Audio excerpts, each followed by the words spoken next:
सुप्रभात विद्यार्थियों। मैं अमित कुमार सिंगल, टीजीटी हिंदी, केंद्रीय विद्यालय दिरांग। आज हम कक्षा 8 में हिंदी की पाठ्यपुस्तक वसंत भाग 3 में सूर्यकांत त्रिपाठी निराला द्वारा रचित ध्वनि कविता पढ़ेंगे। पाठ को हम 3-4 भागों में पढ़ेंगे। सबसे पहले हम सूर्यकांत त्रिपाठी निराला जी का जीवन परिचय देखेंगे। उसके बाद हम कविता का क्या उद्देश्य है, कवि इसमें क्या कहना चाह रहा है, उसको देखेंगे और फिर कविता पढ़ेंगे और अंत में हम कठिन शब्दार्थों को पढ़ेंगे। तो सबसे पहले हम सूर्यकांत त्रिपाठी निराला का जीवन परिचय पढ़ते हैं। निराला जी का जन्म 1897 में मेदिनीपुर गांव महिषादल बंगाल में हुआ था, जबकि निराला जी के पूर्वज उन्नाव गढ़कोला उत्तर प्रदेश के थे और उनके जो पूर्वज हैं वो बंगाल में बस गए थे और इनकी निराला जी की मृत्यु 1961 में हुई है। इनकी महत्वपूर्ण रचनाओं में अनामिका, परिमिल, गीतिका, अपरा, नए पत्ते, राम की शक्ति पूजा। ये राम की शक्ति पूजा एक लंबी कविता है और इस कविता में श्री राम ने दुर्गा की आराधना की है और रावण को हराया है। तुलसीदास निराला जी का काव्य है। इसके बाद इनके उपन्यास हैं अलका,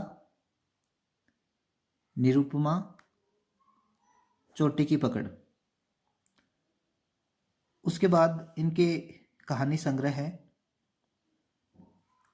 लिली, सखी। उसके बाद इनके निबंध संग्रह हैं निबंध, प्रबंध की प्रतिमा और दूसरा है प्रबंध पदम। उसके बाद इन्होंने 2 आलोचनाएं लिखी हैं, रविंद्र कविता कानन और दूसरी आलोचना पतन और पल्लव। इन्होंने पत्र पत्रिकाओं का संपादन भी किया है, जिसमें समन्वय पत्रिका, मतवाला और सुधा। मतवाला पत्रिका इनकी महत्वपूर्ण पत्रिका है। ये एग्जाम की दृष्टि से भी महत्वपूर्ण है, कई बार एग्जाम्स में भी इसको पूछते हैं। केंद्रीय विद्यालय टीजीटी हिंदी में भी ये पूछा गया प्रश्न है पहले से।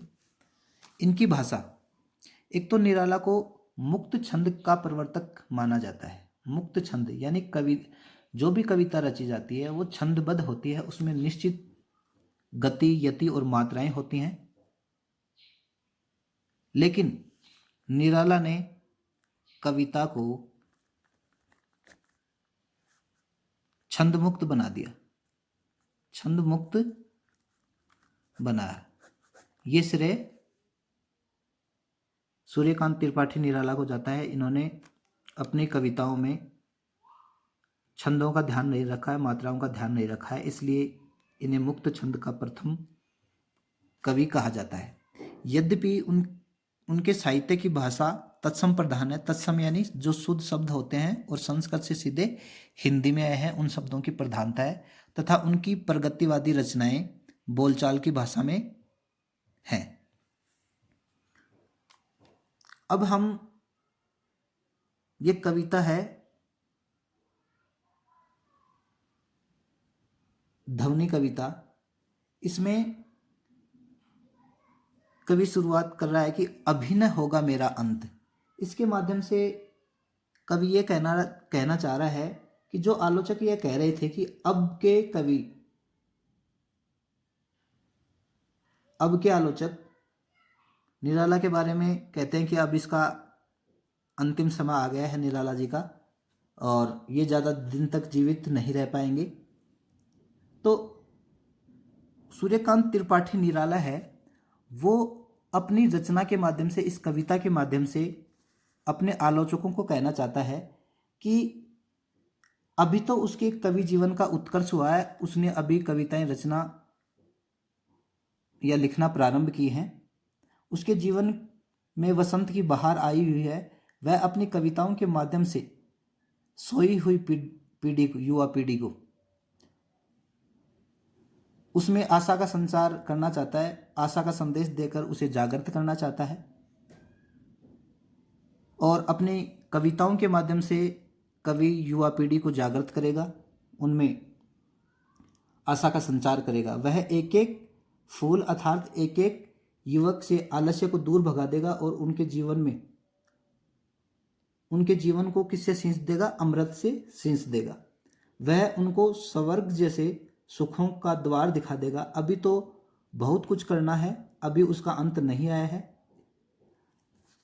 अभी न होगा मेरा अंत, यानी इस कविता में कवि का जीवन के प्रति आशावादी दृष्टिकोण व्यक्त हुआ है कि कवि को आशा है कि वो अभी उसके जीवन का अंत नहीं हुआ है, न होगा। अभी तो उसका वसंत, उसके जीवन में वसंत आया है। कवि के मन में अभी बहुत कुछ करने की कामना है। अब हम इस कविता को पढ़ेंगे। अभी न होगा मेरा अंत, अभी न होगा मेरा अंत, अभी अभी तो आया, अभी अभी तो आया मेरे वन में मृदुल वसंत, अभी न होगा मेरा अंत। मृदुल, मृदुल, मृदुल यानी कोमल, कोमल,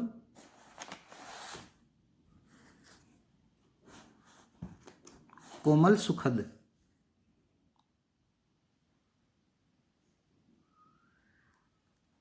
सुखद।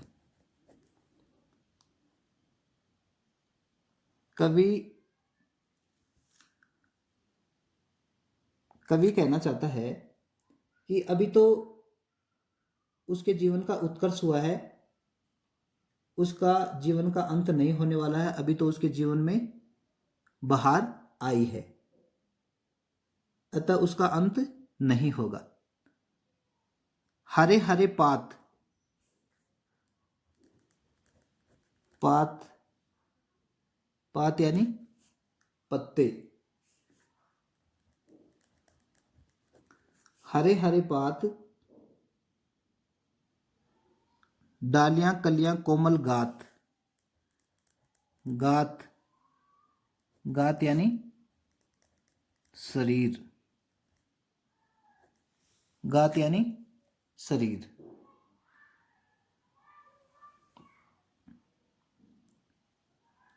मैं ही अपना सौपन मर्दुल कर फेरूंगा निद्रित, निद्रित यानी नींद में, नींद में, निद्रित कलियों, निद्रित कलियों पर जगा एक प्रत्यूष मनोहर, प्रत्यूष, प्रत्यूष, प्रत्यूष यानी प्रातःकालीन, प्रातः काल का समय।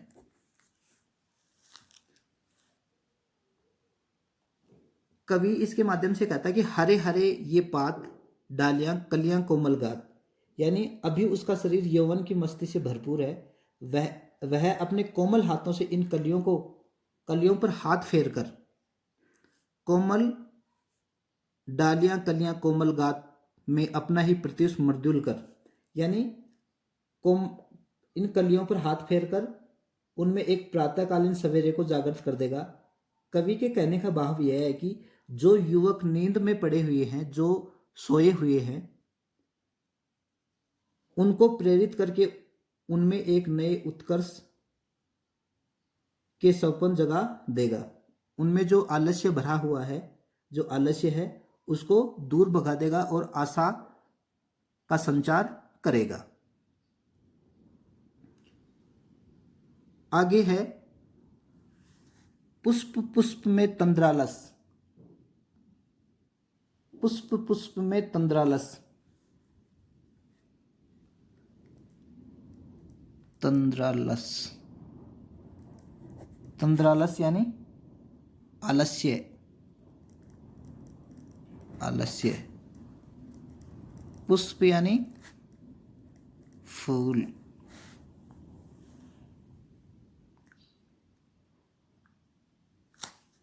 पुष्प पुष्प में तंद्रालस लालसा खींच लूंगा, मैं अपने नव जीवन का अमृत सहर्ष खींच लूंगा। द्वार दिखा दूंगा फिर उनको, है मेरे वे जहां अनंत, अनंत यानी जिसका अंत न हो। अनंत, अनंत यानी जिसका अंत न हो, जिसका अंत न हो। पुष्प पुष्प से तंद्रालस खींच लूंगा, इसमें कवि कहता है कि एक एक फूल से आलस्य को खींच लूंगा, अर्थात आलस्य में पड़े हुए युवक के मन में आलस्य की भावना को दूर कर दूंगा। अपने नव जीवन का अमृत सहर्ष खींच लूंगा, उनके मन में नए जीवन का अमृत प्रसन्नतापूर्वक भर दूंगा।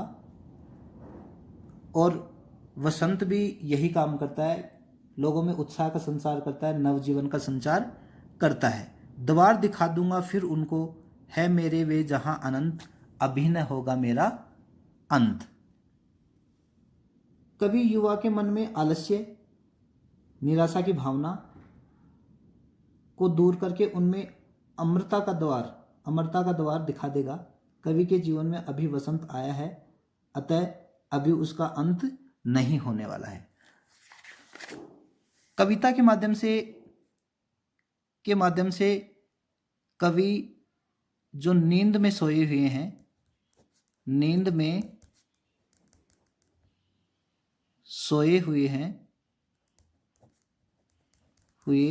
हैं उनको जगाना चाहता है, जगाना चाहता है। निराशा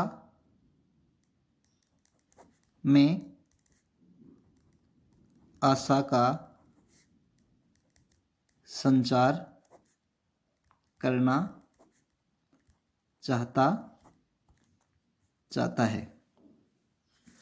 और अपने आलोचकों को इस कविता के माध्यम से ये संदेश देना चाहता है, जो ये सोच रहे हैं कि कवि का अब अंतिम समय आ गया है, अंत होने वाला है, तो कवि उन आलोचकों को अपनी कविता के माध्यम से यह संदेश देना चाहता है कि आलोचक ये न समझें कि मेरी मृत्यु आने वाली है, अभी अभी तो मेरे में कविता रूपी वसंत आया है। मैं अपनी कविताओं के माध्यम से इस देश की युवा पीढ़ी को, इस देश के जवानों को अपनी कविता से उनके दिल में, उनके हृदय में आशा में, निराशा में आशा का संचार कर दूंगा, उनको जगा दूंगा।